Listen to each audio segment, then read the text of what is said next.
finally, someone who grew up with Elvis as a child at Graceland's, and who was, for the last 5 years of his life, Elvis's companion and bodyguard. So welcome, Elvis's stepbrother, David Stanley.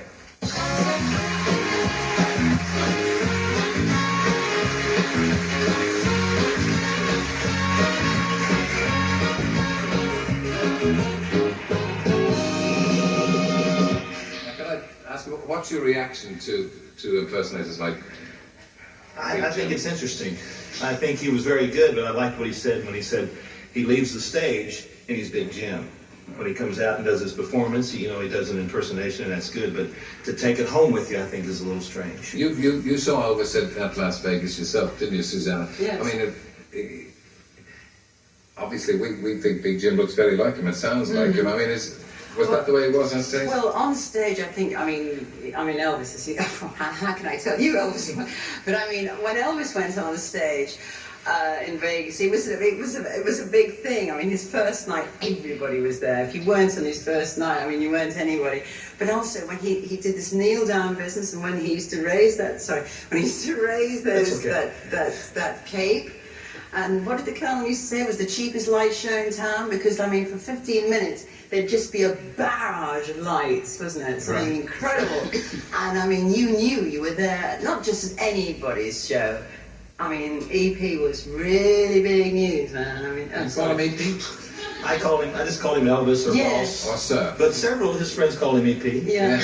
What was it? You grew up in Graceland because Elvis's father married my mother, right? Your mother. Now that makes you his stepbrother. That's correct. So you grew up in Graceland. What was it like growing up there? It was a lot of fun. You know, the early years. I moved in '60 and I was only 4 years old. So as a kid, growing up in Memphis, Tennessee, on 14 acres of land in a big, beautiful home like that, you could imagine what it was like. We did a lot of horseback riding. We raced go-karts. We snowmobiled. Elvis was just a big kid. He liked to have a lot of fun, and he had the money to do it. Right. And as a child growing up, I was, fortunate enough to be a part of that. Yeah. When did you first realize?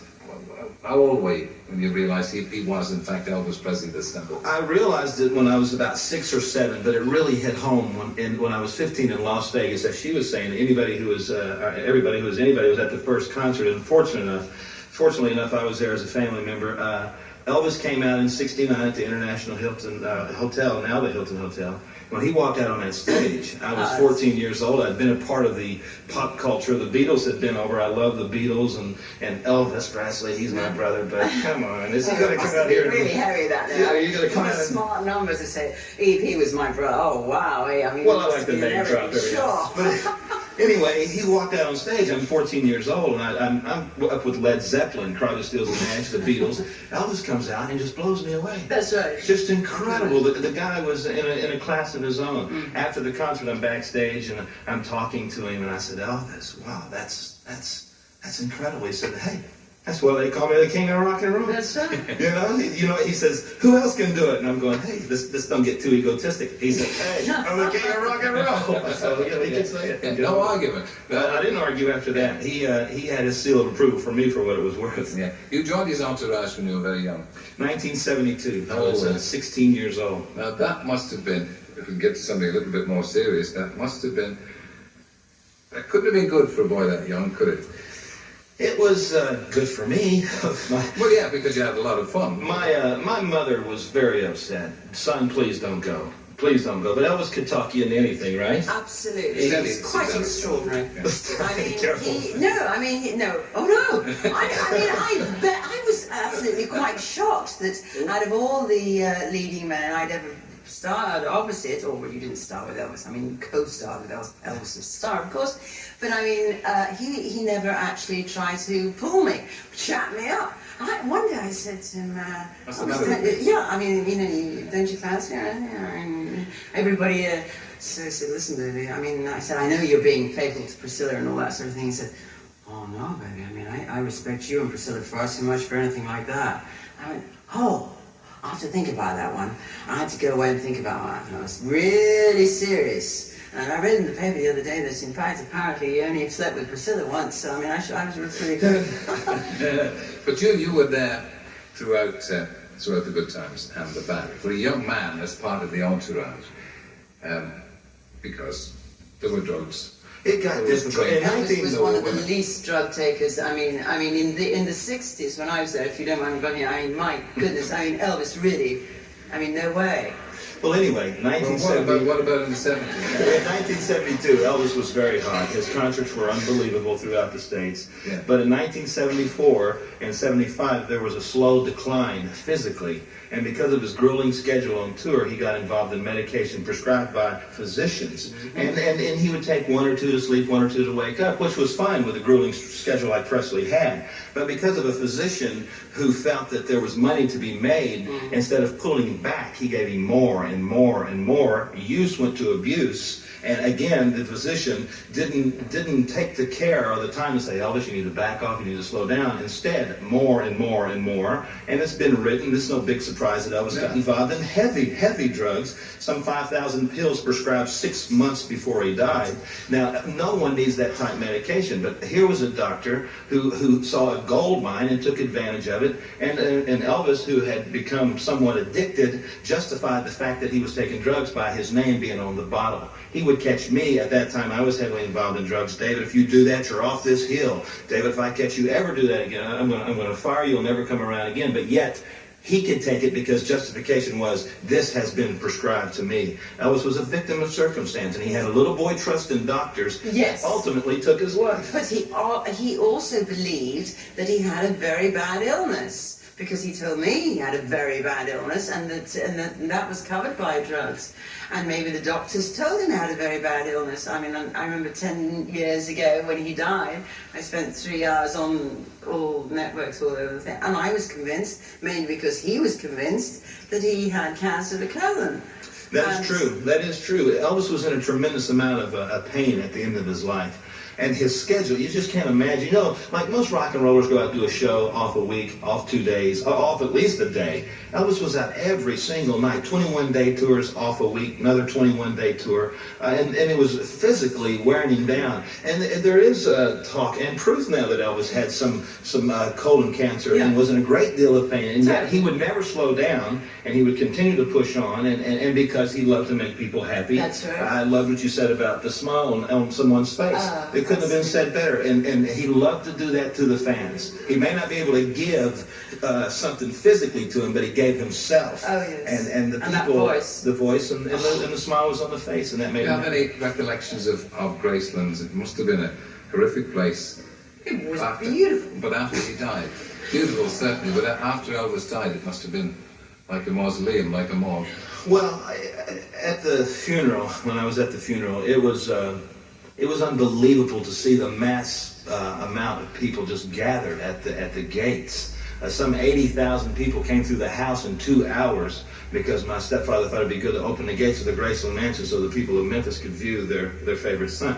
80,000 people, 100 ambulance attendants on duty, dragging people from the premises because they were so grief-stricken. Mailbags stacked up 6 and 8 feet high, 14 acres of land covered by flowers from all over the world. It was the most unbelievable thing that I'd ever seen in my life. And at the funeral, when we actually came down the driveway and drove down Elvis Presley Boulevard to the temporary grave site, hundreds of thousands of people, military people from the local guard armory there, standing at salute, policemen standing at attention. It was unbelievable. It's still, actually, the grief still goes on. But the thing that was disappointing for fans in those great days of Elvis, I think, Jules, was that he never appeared here. He never left America. Appear anywhere. How could he appear anywhere? Well, this Wembley Stadium. It wasn't big enough.